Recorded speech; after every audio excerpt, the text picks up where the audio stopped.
statement. And this part was just recapped by him. I don't think I need to go over this again.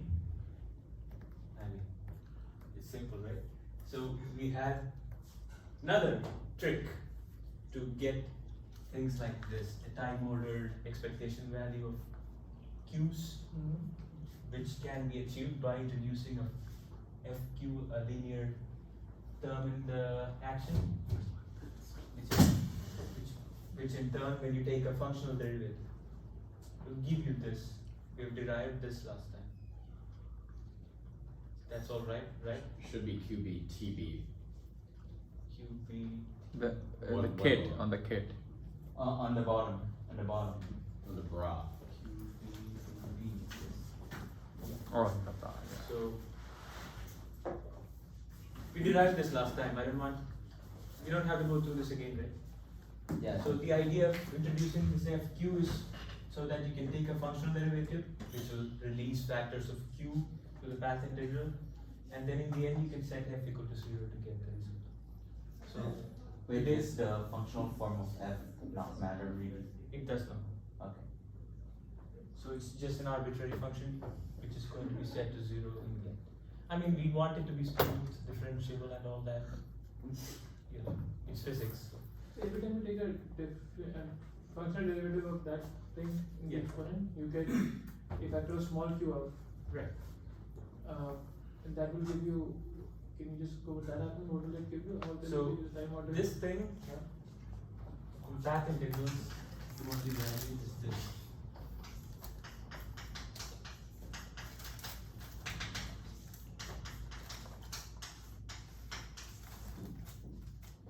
Where S is just this part. Right? Now, if I want to get this from this, I can introduce a factor of FQ. Yeah. Whenever I take a functional derivative and get factor of Q down, So I think how a small q and capital Q yeah, these are operators and these are just functions. So that's one advantage of path integrals. You're just dealing with functions. You don't have to think about commuting various operators or anything. Is f like the source? Yeah, you can call it the source. It doesn't matter. And the source is It's just just an arbitrary the function. source is just fancy name for external force. Just an arbitrary function. It's just a trick. You're going to set it as zero.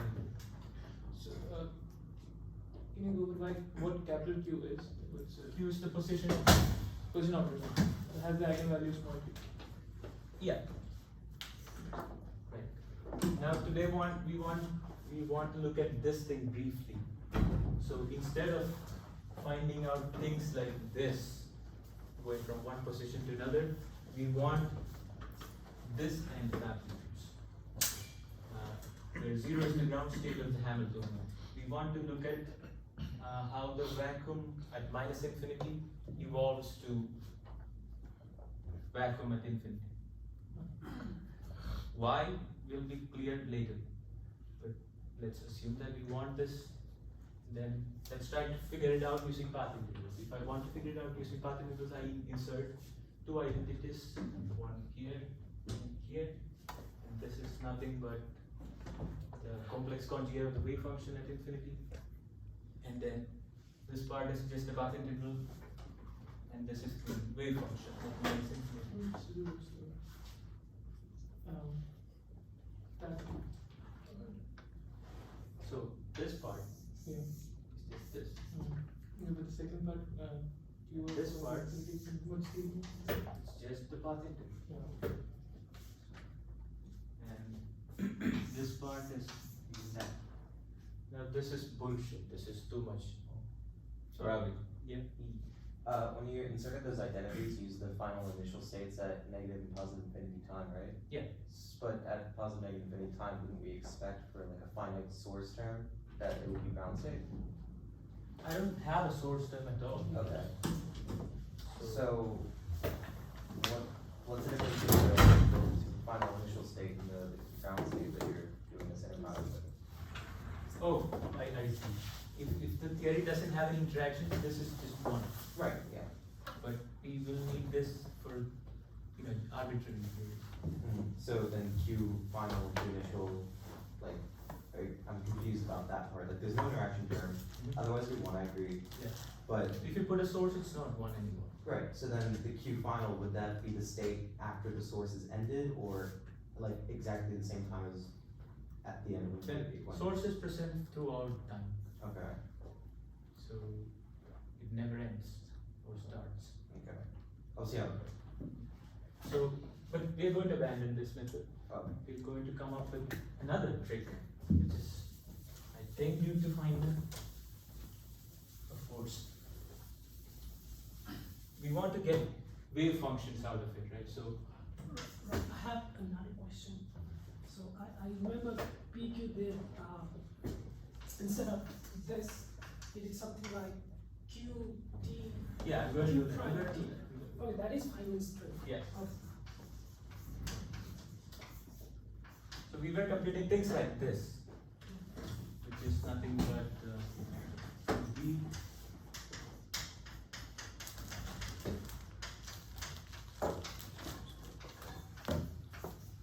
Right? So let's just look at one of the terms, which is just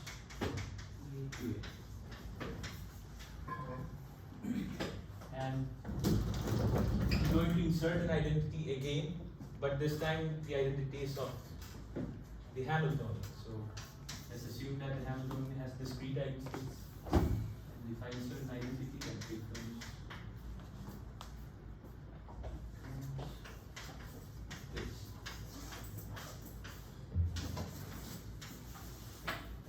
Right? It's just an identity.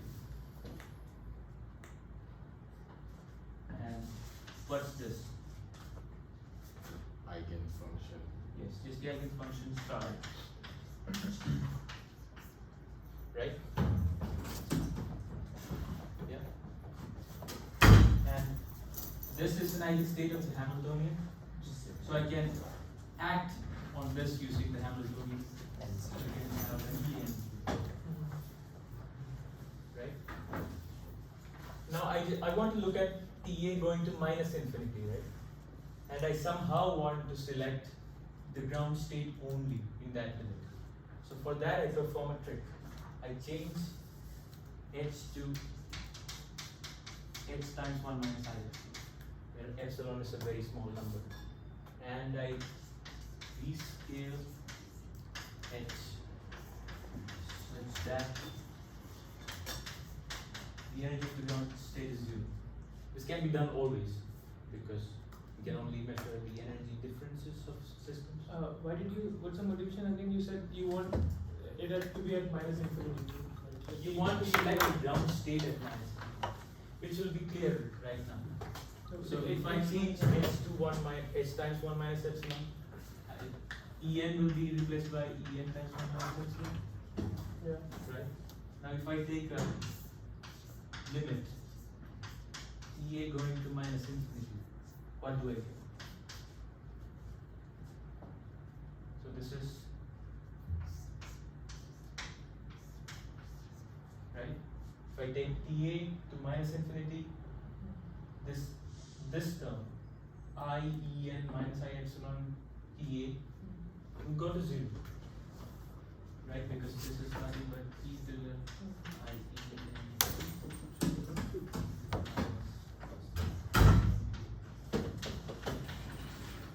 right? If I take TA to minus infinity, this thing goes to 0, unless En is 0. So we have set E0 to 0. So every state except the ground state goes to 0. Right? So I just get what? 0 I star 0 2. Right? One more time. One more time, please. From I minus I So epsilon. you understand this thing, right? Yes. I'm just replacing h by h times 1 minus I epsilon.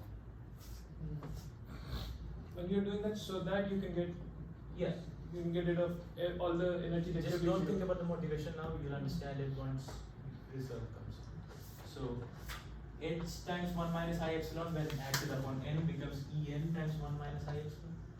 And if I just multiply this throughout, if I factor it out, it's just EINTA, that's this thing, and to the power I E n minus I epsilon epsilon T U. That's e to the plus epsilon T A E n, right?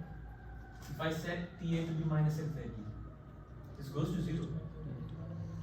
But for n equals 0, E n is 0. So this is e to the 0 for E 0. But it's 0 times minus infinity. Yeah, but we take the limit after. Oh. Yeah. So we get this. That's clear? Is that? I think that's clear enough. Now,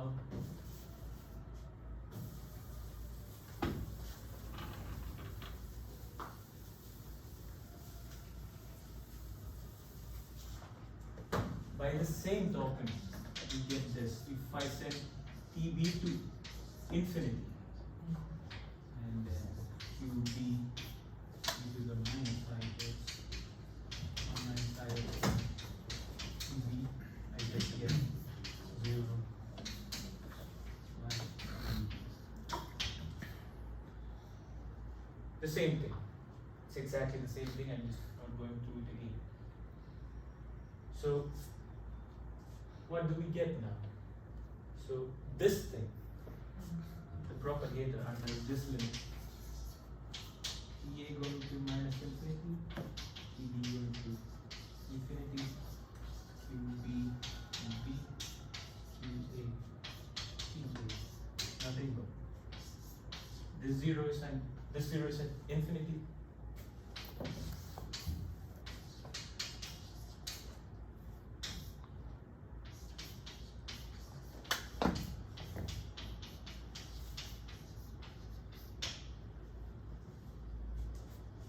Right, I just multiplied both of them. Now, we getting this ground state only in the limit is true no matter what I set for QB infinity. It can be anything, but still I will get this. So what I will do is I'll just average over QB and QA so that I can get rid of these two guys. What's both? You know, you don't have to go through that argument at all. You can just multiply this by a smooth function of QA and QB and then integrate it over. So this part just becomes a number, right? Then I absorb that number here. Wait, can you repeat that last one? So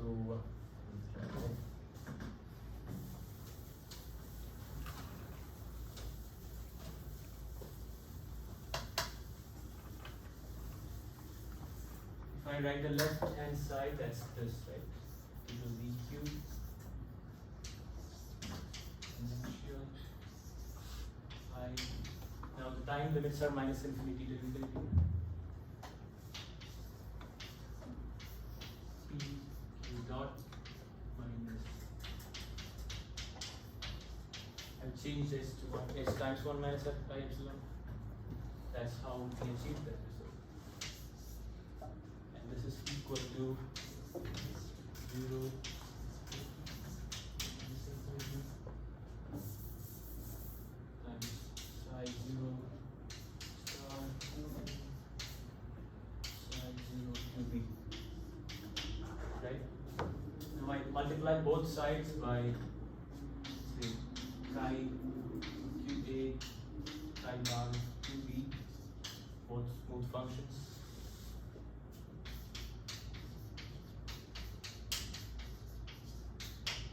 And then I integrate over QB.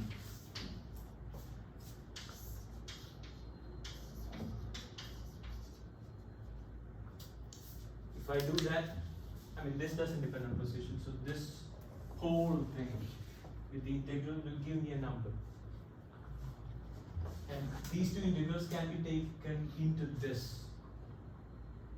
But remember, in this dq integral we have had a constraint that the initial and final points are not changed. But now we are integrating over all possible initial and final points. So that means we can be hazy about the boundary conditions. So, and I disabsorb all the numbers to this. So I get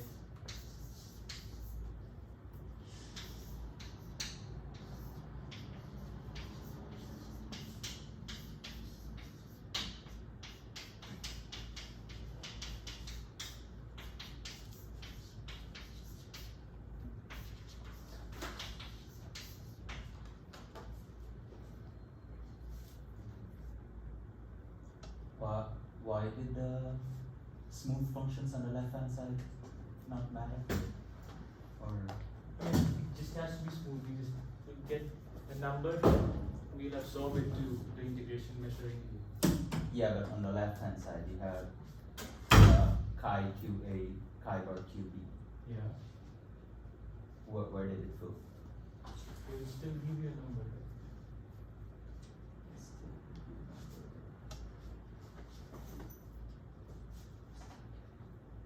Because this part, we are not very QA or QB at all. Why do you need to multiply by Q and Q bar? Doesn't have to. I mean, Okay. just be more precise. We can just integrate over both sides, right? I think so, right? Yeah. So how exactly do you get from line 1 to line 2? What happened to these chi's left and char wave functions? That's what's confusing me. Okay, let's do what Gabriel is suggesting. We just integrate over QA and QB. Sure. No chi A, no chi B. So if I integrate over QA and QB here, Sure. Yeah. I just get a number. And I absorb that number to B. Okay. And I just have this. Yeah, that is clear. Right? That's clear. Yeah, so like just DQ tilde or something, right? DQ bar. Something. I mean, you have a number here. That's all. And we don't care about any numbers. Integration numbers. What about the integration, but what about the Q and QB integration on the left? What happens to that? That's also included in DQ now. Because here DQ had this constraint that we do not vary the endpoints. Now we vary the endpoints as well. Okay. So that's okay. I'm a little confused about the respelling of H. When did we do that? We needed to get just the grounds. I see. If I rescale H so that E naught is 0, then in this limit when EA goes to minus infinity, the E naught is the only term that do not go to 0. Yes. Right?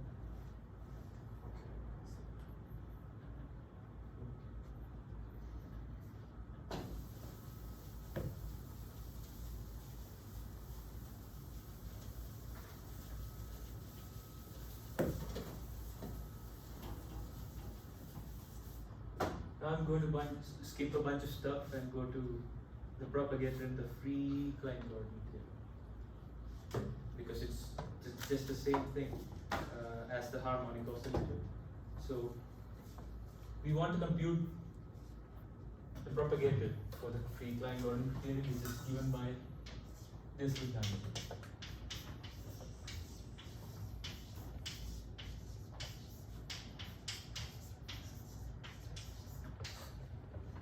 Have you seen this before?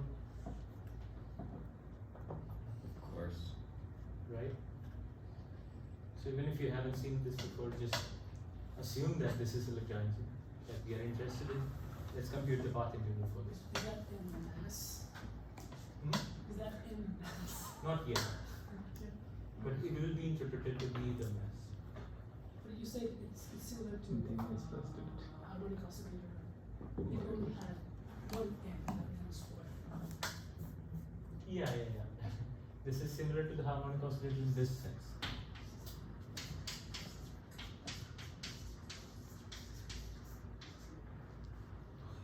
It's the same, right?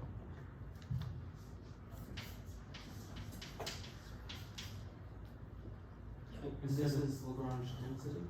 Hmm? Is this Lagrange density? Yeah. Or? We'll call it the Lagrangian anyway. We will not bother saying the word density over it. So assuming this,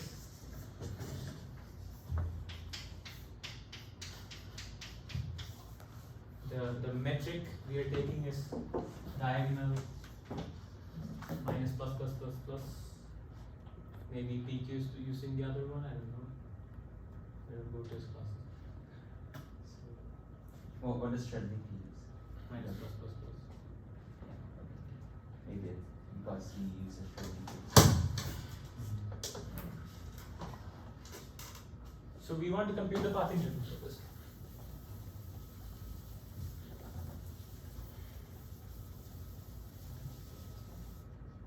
We want to compute this. This is just a fancy notation for this. And this is nothing but the path integral.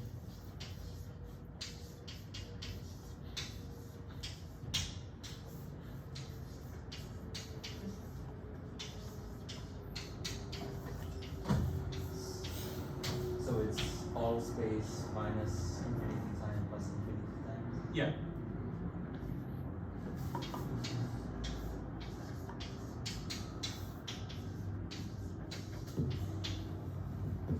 This comes from, So it's like that?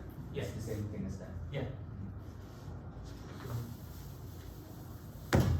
Not quite though, we have to do this replacement, Correct. h by 1 minus I epsilon. So how do we do that replacement in the Lagrangian? That's something that we want to know. So let's look at it through a simpler piece of the harmonic oscillator. So the harmonic oscillator with mass equals 1. This is the Hamiltonian, right? So if I replace h by 1 minus I epsilon times h, I get this. Simple, just not very tough. So I want to see what the Hamiltonian is under this replacement. So how do I go to the Hamiltonian? First I find q dot, which is given by Using Lagrangian. sorry, Lagrange. So q dot is dhdp, but h has this thing now. So this is nothing but p times 1 minus I epsilon. Right? So p is just 1 plus I epsilon. Is that clear? No, now it's not clear. Because epsilon is small. Epsilon is small. I take it to the other side. 1 over 1 minus I epsilon is 1 plus I epsilon. Then you get 1 plus epsilon square goes. So for small x,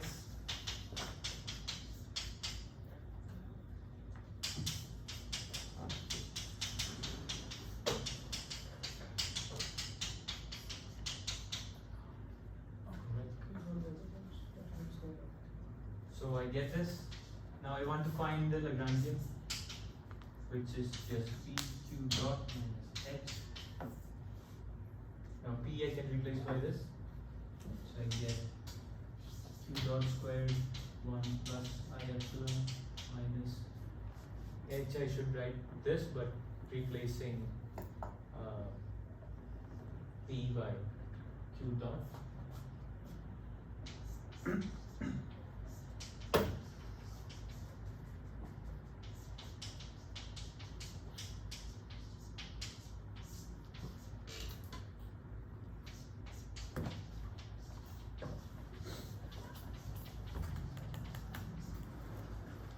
So the rest of the exercise is pointless. You can see that q dot, the kinetic term in the Lagrangian, gets a 1 plus I epsilon, and the potential term gets a 1 minus I epsilon. That's the point I want to make. Right? I don't have to carry through the calculation because it's not the main point. But Are we doing this for the Lagrangian of the harmonic oscillator or the? I'm just using the harmonic oscillator as an example. So now I can just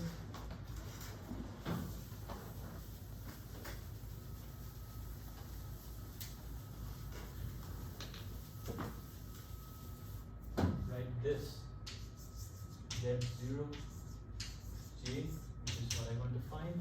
It's integral d5 exponent I integral. I don't want to write d for x all the time, so I'll introduce a new notation. This means integral d for x, and then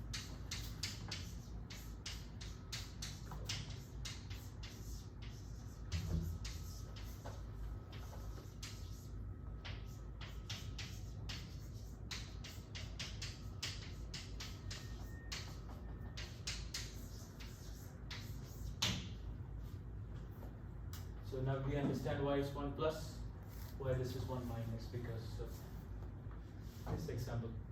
You might want to try this for the Klein-Gordon Lagrangian and you get the same result. Is that okay? Right. Now to compute this, the way Srednicki does it is to Fourier transform these fields and do a lot of calculation. But I'm going to skip that and assume that you guys will read it on your own. And I'm going to present the hand-wavy method. I call it the Diana Bauman method. So let's do that. So the action here is this, right?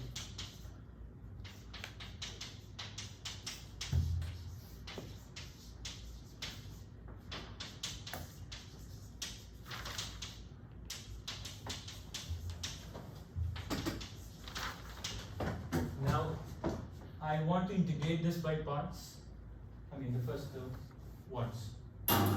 So, what do I get if I integrate it by parts? I get a boundary term which I just don't care about. The next term is this d will go to the center. I don't want to slow down this because I like the pace right now, but have you checked the sign in front of del mu phi, del mu phi? Like, Yeah, is it true for all mu? Because, I mean, there is an asymmetry between time and space in Hamiltonian formalism, right? Is all the, like, do all the signs change I haven't checked it for the for Klein-Gordon the spatial thing. part or so? I haven't actually checked it for the Klein-Gordon. Okay, we can, I mean, let's move on. Let's believe that's true and then we can try to do that later. Yeah. I'm trying to feed myself right now. I mean, I'm convinced that the del zero term will have to change because of that, but what about the del one, We del two, haven't del three, checked del it. three, del three? We can check that later. Mhm. That's doesn't matter. I'm So I'm good. going to integrate this term by parts. So if I integrate this by parts, I get this, right?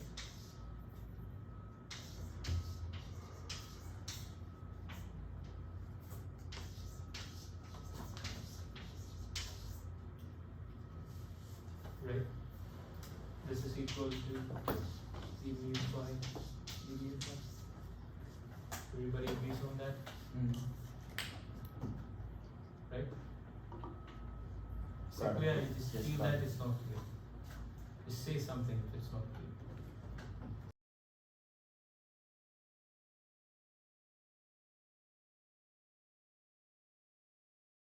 If I take a derivative of this thing, what do I get?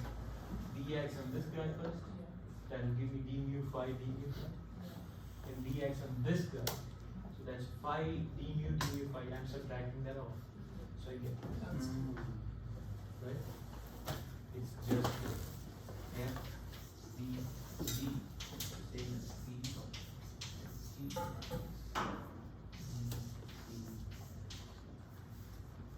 integration by parts. You're doing that to get that down to Yeah, I'm just doing that to this term. If I do that, I get integral over all space, a divergence of something. Boundary term. That's a boundary term, which I just neglect. I assume that it's zero. I assume that the variation of the fields at the boundary is zero. So, You're integrating over space. Yeah. But linear space. no, this is space time. It's d4x, which I will want to keep on writing. Yeah. Then you get rid of that. So you just get 5D. But what about the other term? That term I will keep. This divergence theorem holding for D. I don't know how to say that. Yeah, we just have to make the boundary conditions very clearly or something. I think it holds. Yeah. I mean, there's Let's Google generalization. generalized Stokes theorem. Stokes theorem.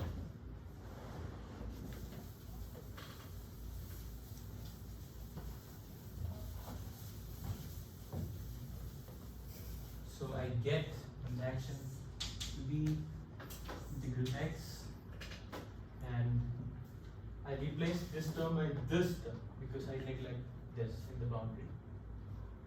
You go over how the boundary it goes to 0 and the boundary is it to us. So this is the term, right? So if I have fg, you have g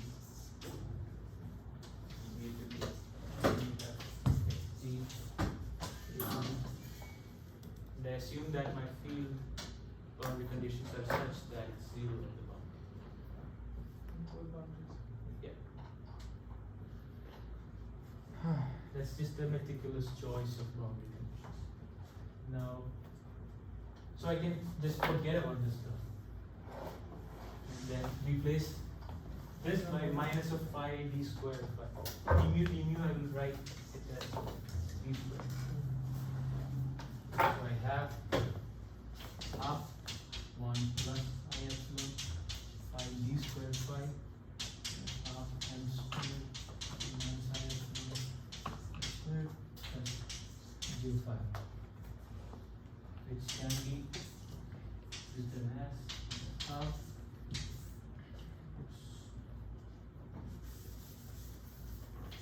phi 1 plus minus epsilon c squared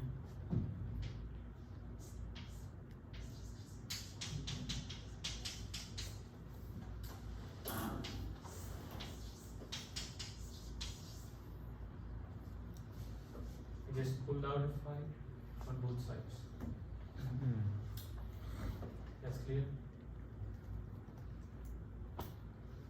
Then I'm going to write this as minus d squared plus m squared that comes from here, d squared comes from here. Then you have minus I epsilon times something, right? And I'm going to forget about that something because epsilon is small. There is something, I just don't get it. It's still small. Right? And I'm going to call this for now some dx, sum of it. So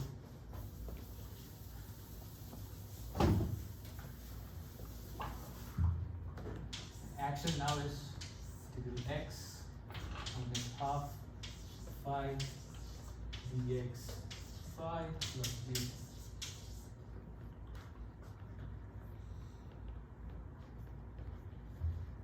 That's all right. Now I'm going to write this as before.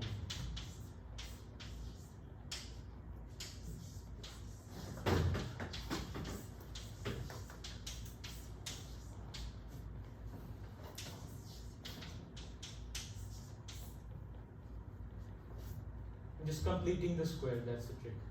So, do we have all the terms? Minus half phi dx phi, that gives me this term. Minus half times minus the j d phi times phi.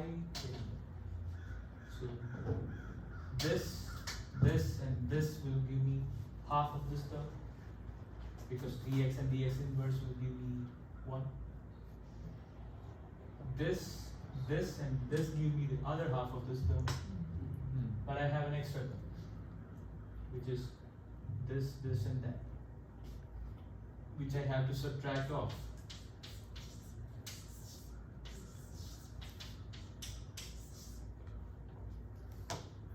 Is that clear? dx d inverse go away and it's d inverse j. Yeah, so this gives me this term. It should be a minus, right? No. Oh, there's a minus. Minus, there. minus, minus. So this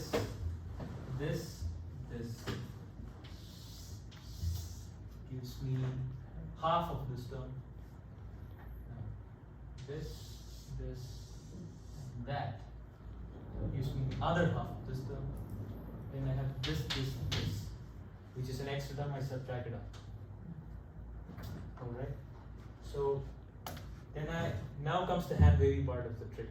I define Shouldn't it be minus? What? Shouldn't it be the extra term is minus? No, there's No, it's not. It's not. Oh, minus. yeah, yeah. Oh, I see. Minus. So it's plus. So I just define a new field. But this is the hand wavy part. This is an operator and all that. We're just going to forget that. So I have the action.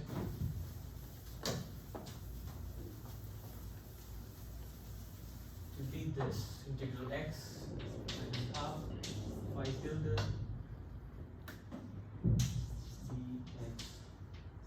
phi tilde plus half j d inverse x g. Is that clear? Right? Now I want to perform this integral, but so this is sort of a constant shift, right?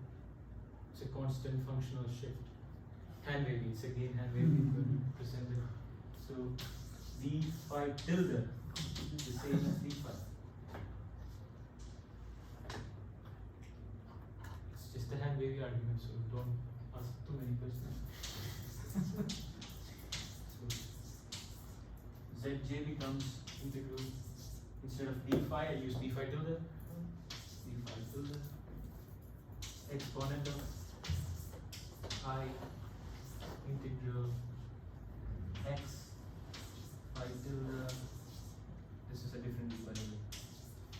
This is not the same d as this d, it's a differential operator. Wait, what? This is a differential operator, this is the integration measure. I mean, it's just like if you have something like dx exponential I dx by dt, this d is not the same as that. So, so this is equal to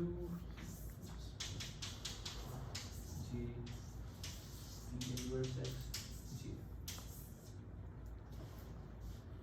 Alright.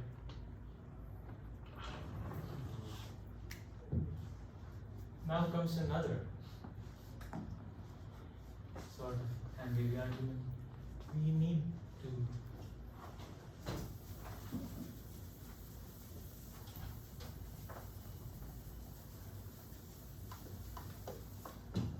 we specify this boundary condition on the boundary condition. What do we set this to?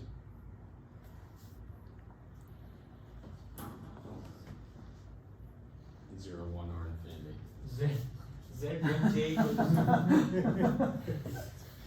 So z when j equals to 0 is just a free theory. So vacuum should not go to anything else. So we set it to 1. No, it's an overlap. It's 1. So remember this This is is telling you that it stays in the same state. 100% chance. Will be in the same state because vacuum does nothing to the initial state. I mean, If don't there think is too not- hard about this. We can set this to 10. It's okay. That's the probability. That's It the turn- probability amplitude. It turns out that it's not probable.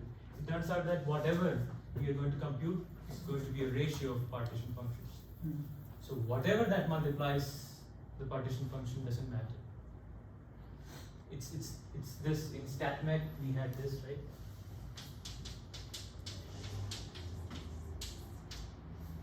If you multiply z by some constant, it doesn't matter because in the end we are going to compute derivatives of the partition function, log of partition function. So any constant that multiplies z just goes away. So this is a convenient choice. Don't think too hard about it. So if I set this, you can see that this part doesn't even depend on j. Right? So if I set j equal to 0, this goes away, and whatever is left is 1.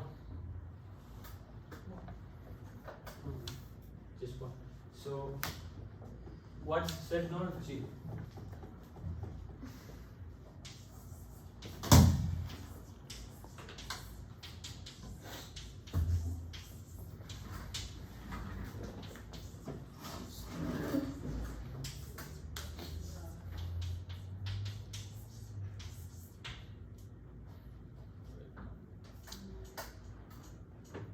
When you say j equal to 0, that term goes away, so this term becomes equal to 1.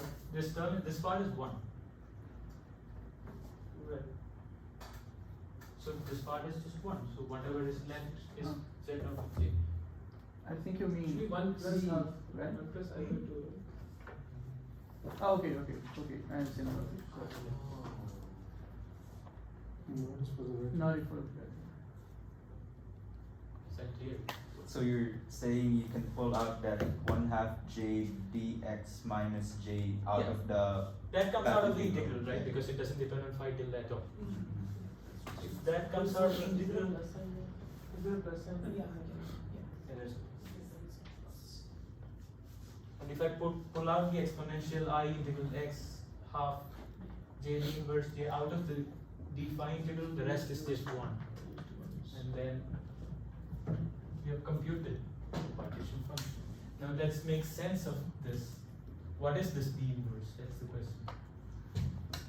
So d inverse, as it turns out, is the Green's function. Let's do that. Let's This is called understand. this Z partition function. Yeah, We or also call it generating. generative function. Yeah, it's also called generating function. It doesn't matter, it's just a name. Is it for connected or disconnected? Oh, wait a minute. I've noticed that PQ uses W for Z and Z for W.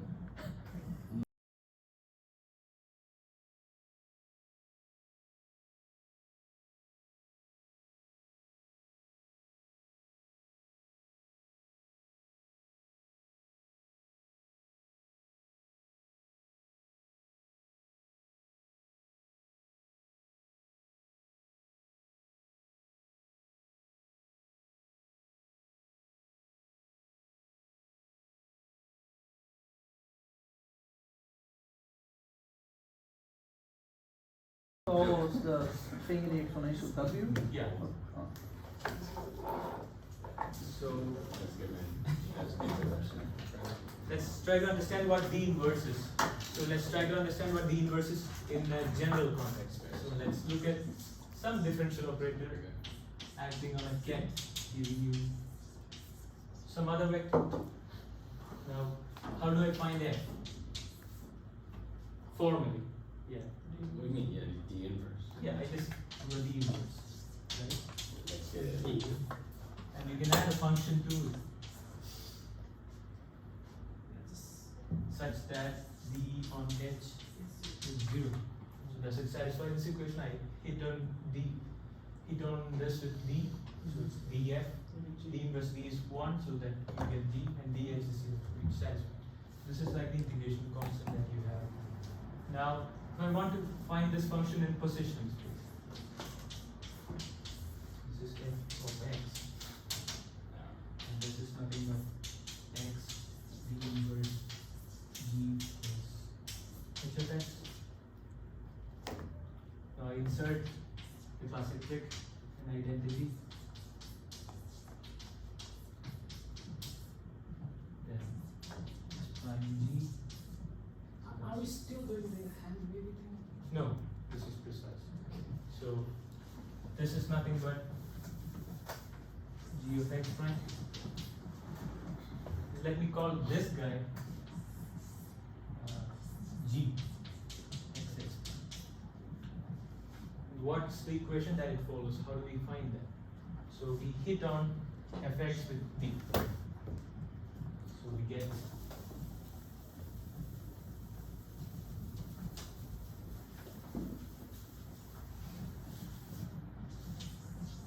dx fx same as integral x prime gx g xx prime this dx wouldn't act on g because g is a function of x prime, not x. Now I should be getting g of x, right? Because that's where we started off with that. So what should this be? It should be that function. So g follows this equation.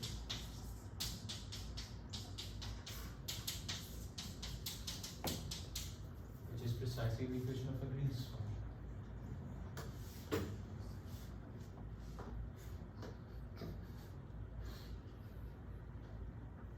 Let's see.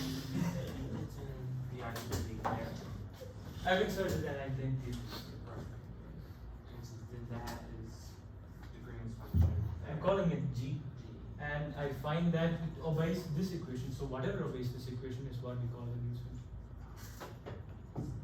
We can check the boundary conditions as well, which I'm not doing. So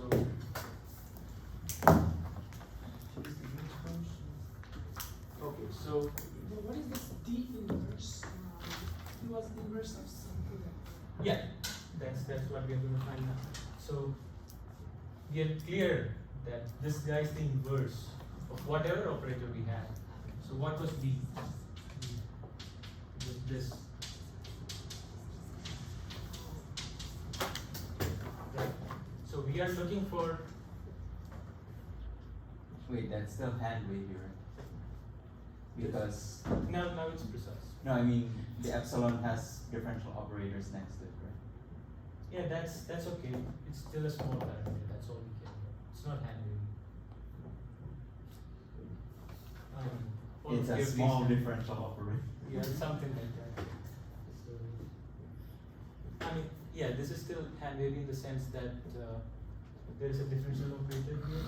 If you do it in Fourier space, there is no differential operator there. It will be numbers, and you can forget about it. Overall, so far the derivation that you have followed, I mean, you redefined your fields. Yeah, I did crazy stuff. Yeah, so it's still going that way. Yeah. So let's find the inverse of this guy. So we need to find e squared plus m squared minus I epsilon acting on the Green's function, which I'm going to call delta x minus y, delta 4. I mean, we don't have to find it, but we can. So that triangle thing, that is the inverse. That's the Green's function. You see, D inverse is found using G, right? Yeah. So I'm just, and what does G follow? This equation. Yeah. I'm just writing that equation for inverse. So that delta squared plus m squared thing is the operator, That's the operator. and delta is the Green's function. Yeah. And by definition, it has to be in that. I still don't get why you ignore the terms after the I epsilon. Because epsilon is small. But There is something here. Yeah. And epsilon times something is still small. So why are you carrying it around?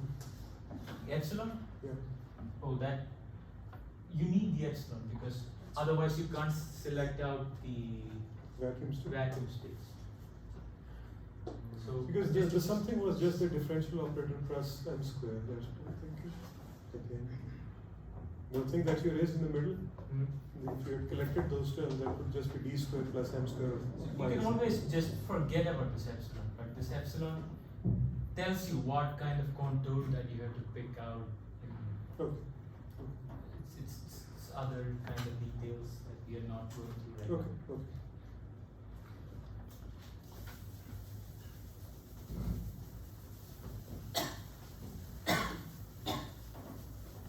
Did Vaman really say this is hand wavy?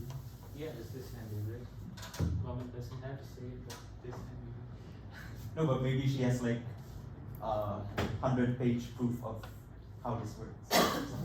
No, Mohammed's method was even more hand wavy. I made it a bit more precise.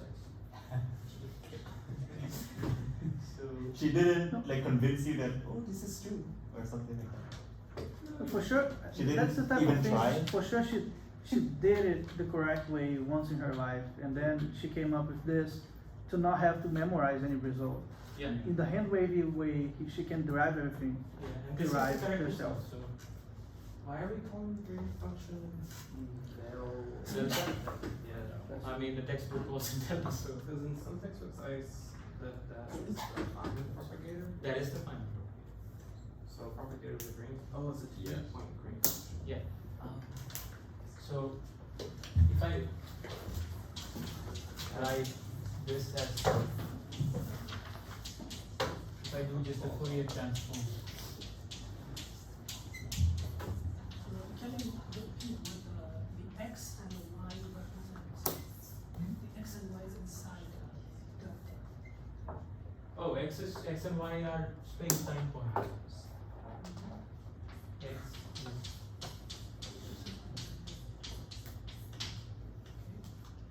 y is similar. Yeah, it's not 3 vectors, it's 4 vectors.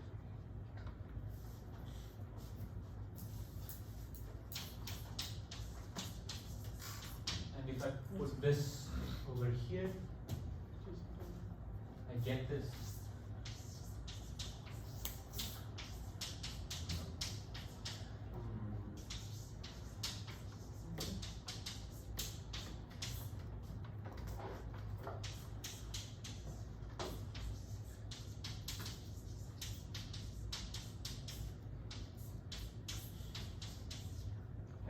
while on steps here.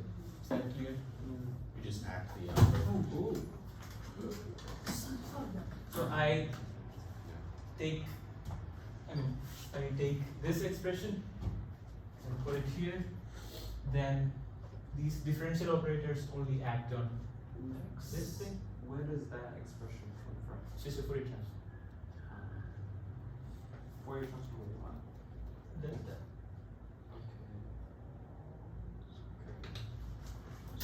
The square acts on x and y? No, just x. Just x. So this is just a. Why do you have a delta tilde still? There shouldn't be. Oh wait, never mind. What's, Uh, you should still have a delta tilde there. Yeah, you just Fourier transform that equation. Yeah. Okay. Then I get delta tilde.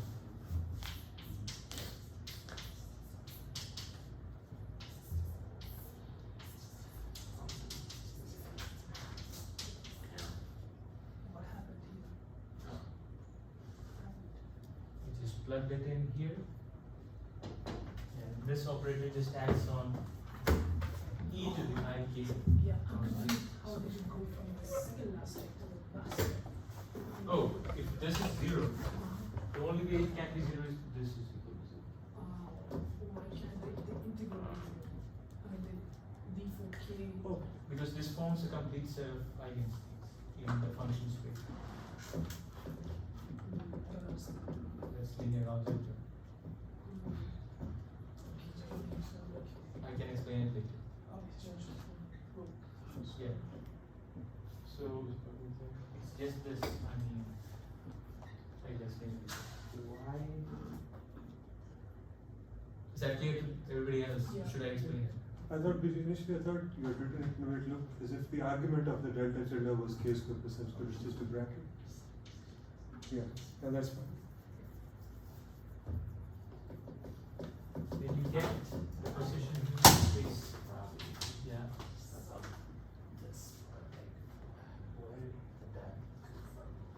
So you take this operator and you act on it. You act that on this. And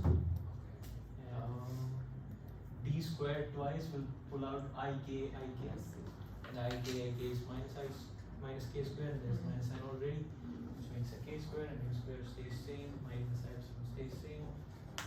Thank you. What is the minus? Minus 1 is coming from this, taking it to the other side.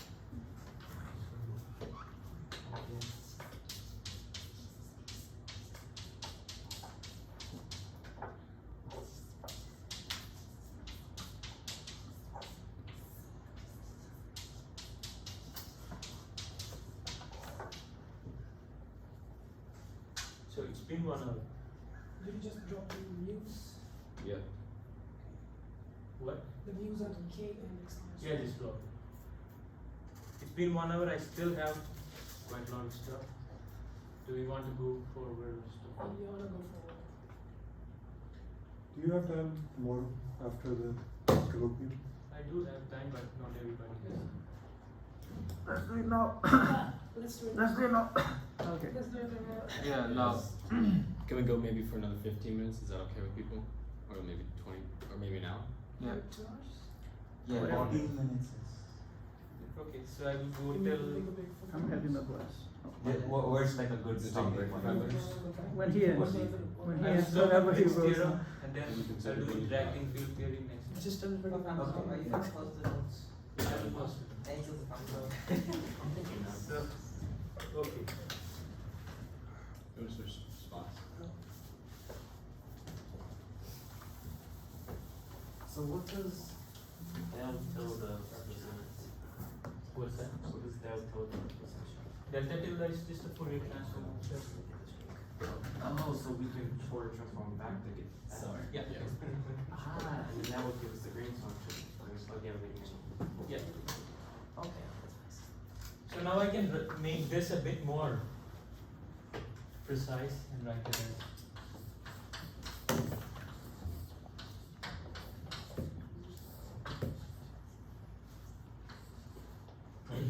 Following the expression that we have here, you know, so we have this, right? The inverse acting on D in position basis is x prime x prime dx prime is this, right? So I can do similar things for dx inverse acting on j. So I will have a d4x, that's this d4x, then jx, that's this jx, and d inverse of j will make d4y, and then Green's function is nothing but delta, and then j.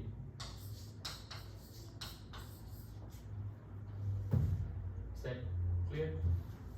Now I don't want to write these things over and over again, so x comma y.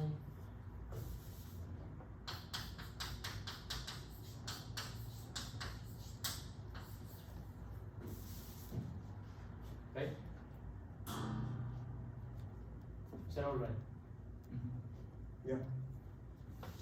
So And I missed the point there. I missed the point. what? I completely missed the point. So we had the inverse of g Yes. here, right? In position basis, this was just x prime, x inverse x prime, g of x prime. So this I called g minus x prime. Yes. So how would I write d inverse acting on j? Integral y, instead of x prime I'm using y. The Green's function, which is this, j y. Right? I just did that for this one. Integral y, delta j y. But I had another integral and a j, which is here. Now is that clear?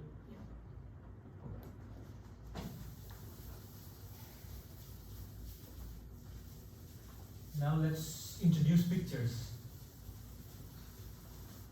Instead of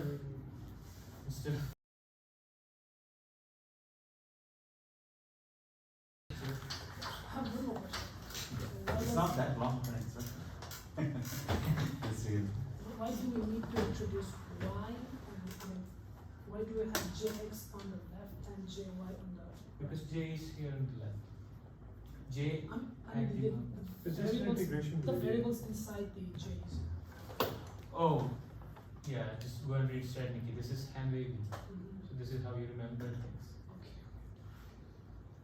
Okay. Where is x going? Where is y going? That's too hard of a question.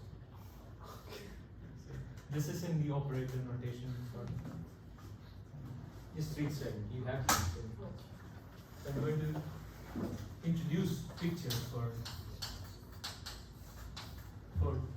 1 over I delta x minus y. I will draw it as this.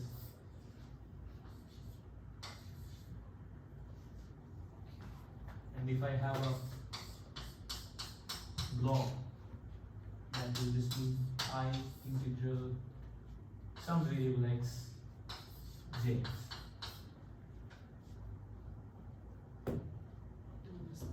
I'm just introducing pictures.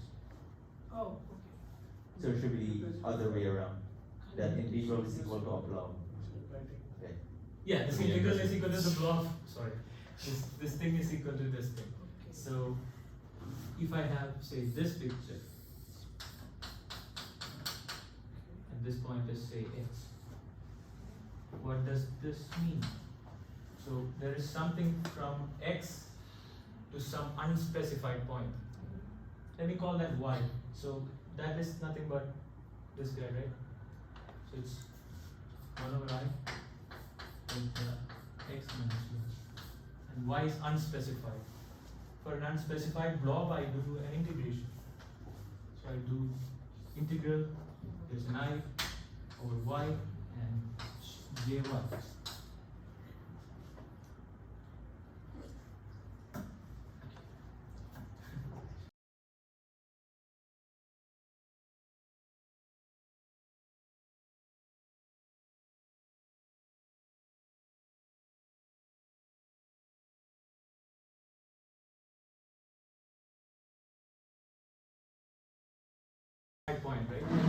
x or y. I've already called this point x, so I can call it some other. I can call it z, doesn't matter. So what's this block? I got this. Yeah. Go ahead. I. What? I. Y. Integral x. X. J of x. G of x. Delta x minus y. Oh, no, 1 over I. 1 over I. Delta x minus y. X minus y. Integral. Integral. Oh, integral y. Y. J of G of y. And there's another I. There's another I. For the integral y, j y, you have Oh, another. yeah. So I can cancel one I, right? If I cancel one I, does it look like So that was this? You guessed it right. Yes, it's twice that. It's twice that, right? So I am going to write Yes. now z0 j is exponential 1 by 2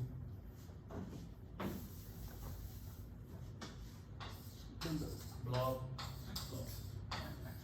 Yes.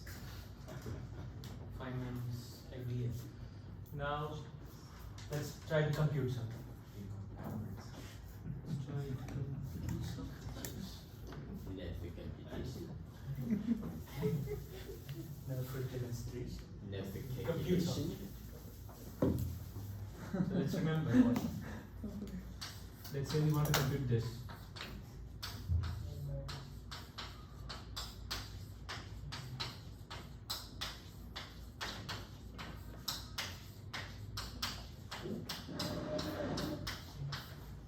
How do you compute this?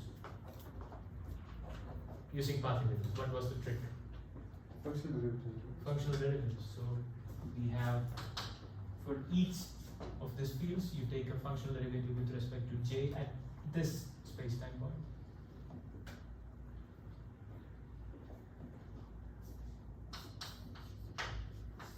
Oh, functional derivative of the general function. Exactly. With the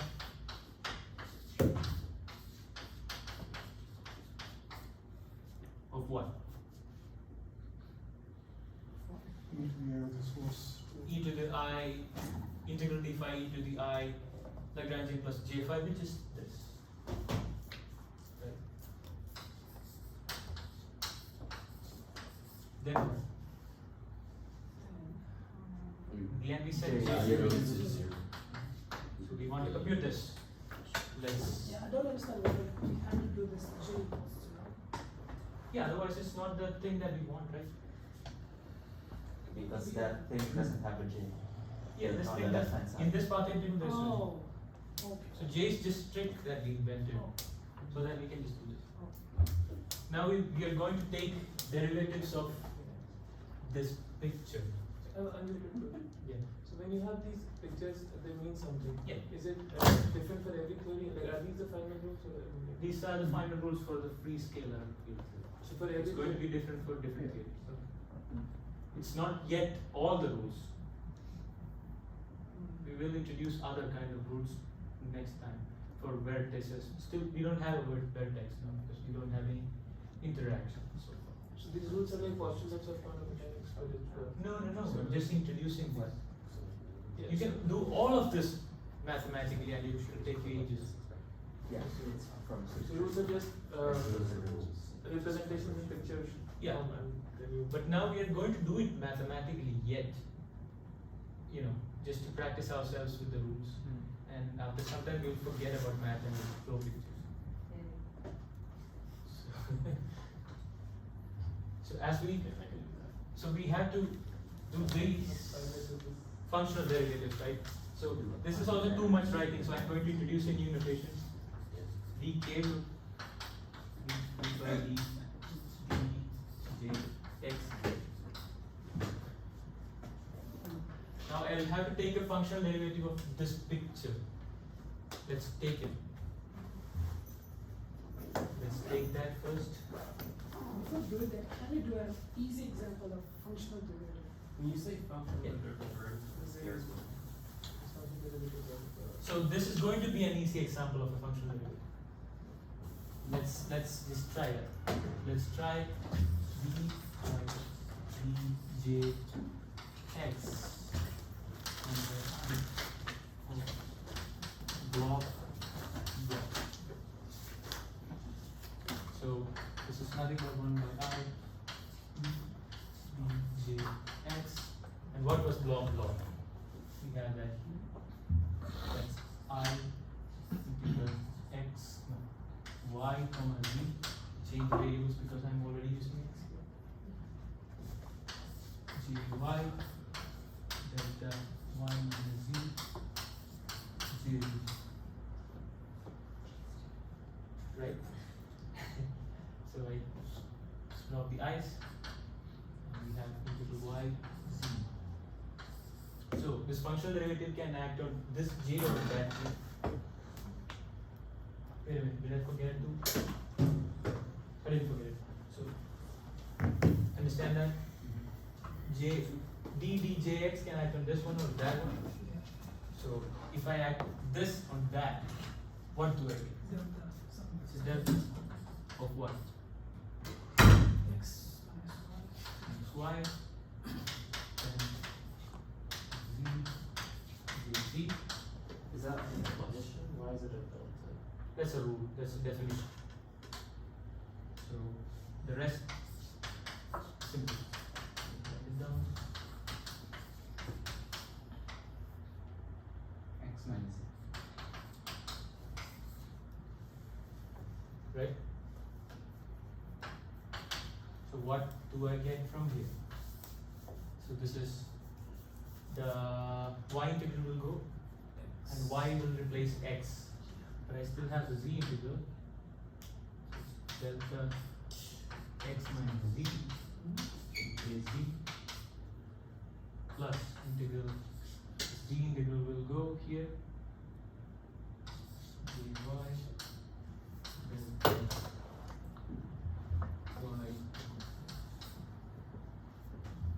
Are these two the same?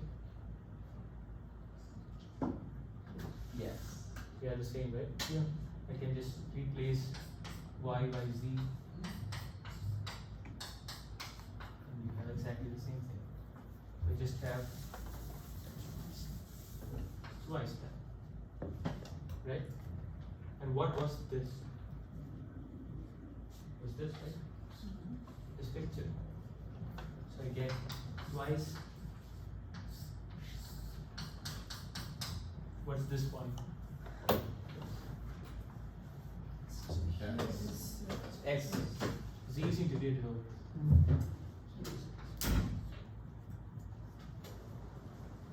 Is that alright? Let's keep it here.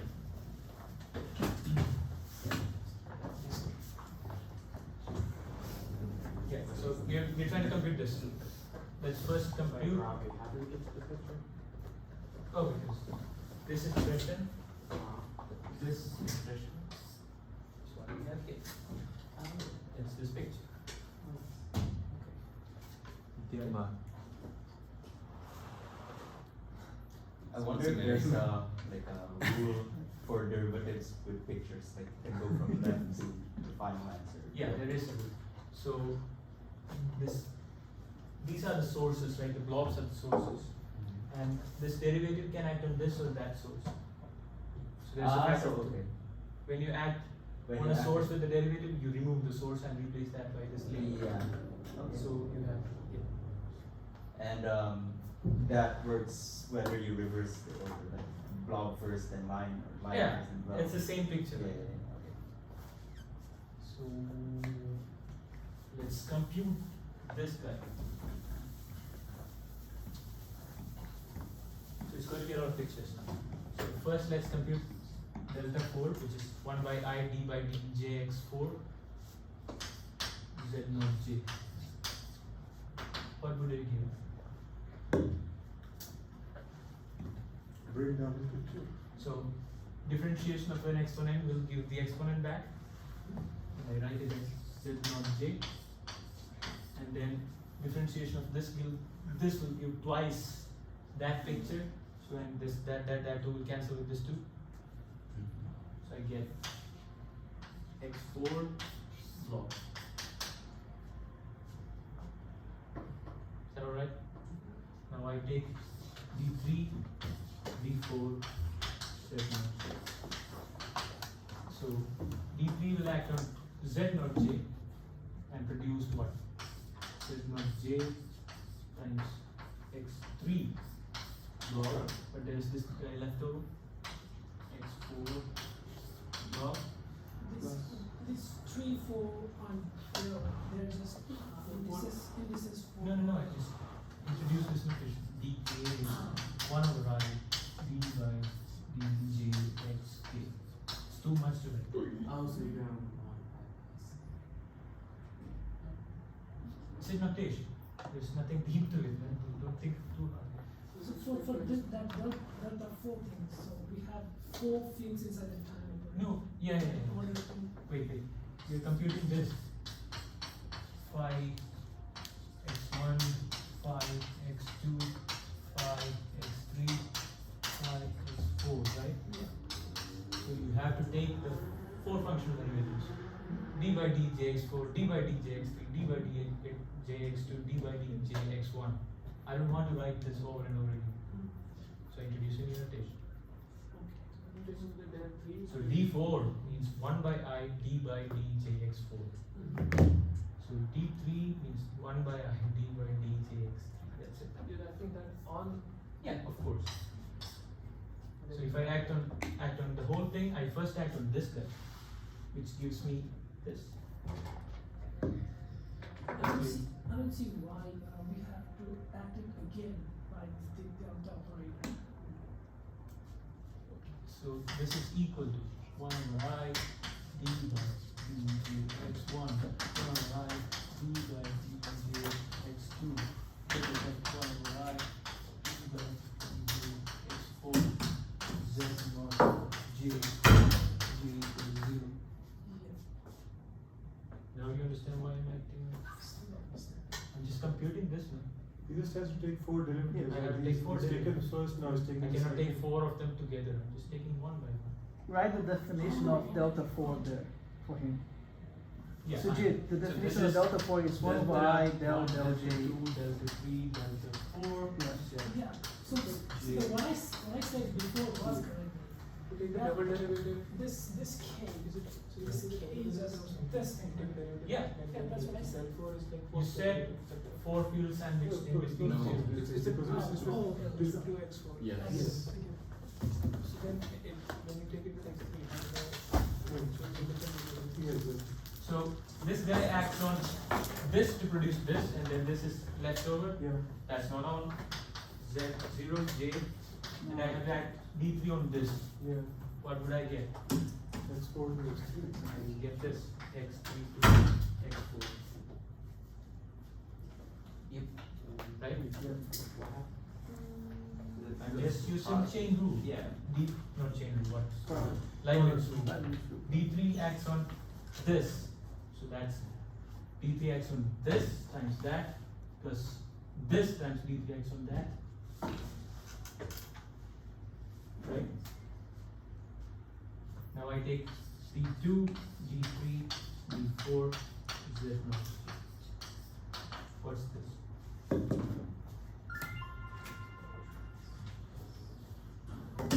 Plus D2 acts on this guy. So you This have is another. Z0, x2 blob, x3 blob, x4 blob, right? And D2 acts on this. So we just use product rule. Yeah, Z0, then D3 acts on this, I get x3, x2, and then x4 blob, plus, then D3 acts on this, which gives me Z0, x3 blob, x2, x4. Now D2 x2 acts on this, which gives me z0 x2 block, and this is left over. x3, x4, right? Yeah. Now I want to find. And what happens with that delta acts on the line x3 to x2? That's just you. Yeah, it gives you because it doesn't have any sources. The line, remember, is just Okay, this guy. okay. That's no J. Yeah. So I want to find this. Now I want to set j equal to 0 in the end, right? So I'm not going to draw a lot of pictures. So del 1 acts on z0 first, which gives me x1 blob, x2 blob, x3 blob, x4 blob. When I set j equal to 0, everything that has a blob goes to 0. Right? So I'm not drawing that picture. Then z0 times x2 to x1, then x3 blob, x4 blob. That also goes to 0. Yeah. Then z0 times x2 blob, x3 to x1, x4 blob. That also goes to 0. I guess everything in the first term goes to Everything in the first term goes to 0. Right? So can I just write terms without sources? We have z0, which is just 1, when I set j equal to 0. And then from this term, when I add on this with del 1, I get something. Yeah. So that's x3, x2, x4, x1 plus. In this term, when I act on this with del 1, I get something. So that is x3, x1, x2, x4 plus similar story here. x1 to x2, x3, x2, and this is 1.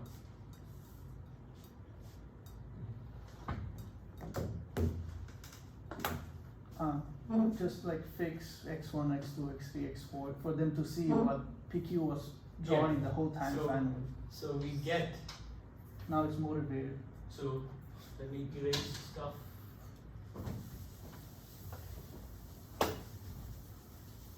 Now, this thing is equal to x1, x2, this is product, x3, x4 plus x1, x3. No, fix the Keeps endpoint. the endpoints, like keep Oh, I see. x1, x2, x3, I x4, got that. because that's what PQ does. x2, x3, x4, so it's Yeah. plus x1, x2, And then jump. ta-da! This is called the Wick's theorem, by the way. Yeah, it's pretty cool that Wick's theorem is pretty relatively easy to get. In path integral. Yeah. So maybe we can stop here. yeah, I think so. So Take time to take a break. you drew them 1, 2, 3, but in this expression there. Yeah, we had the same expression here, right? It's just labels are swapped. So if I fix the labels, you get these pretty pictures.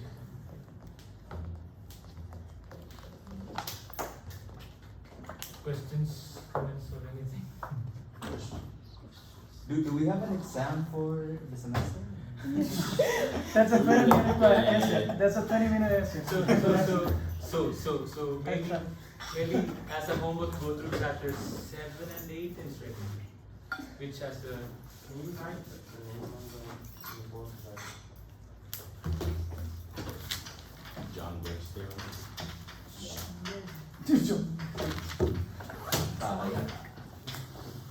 Shebeki.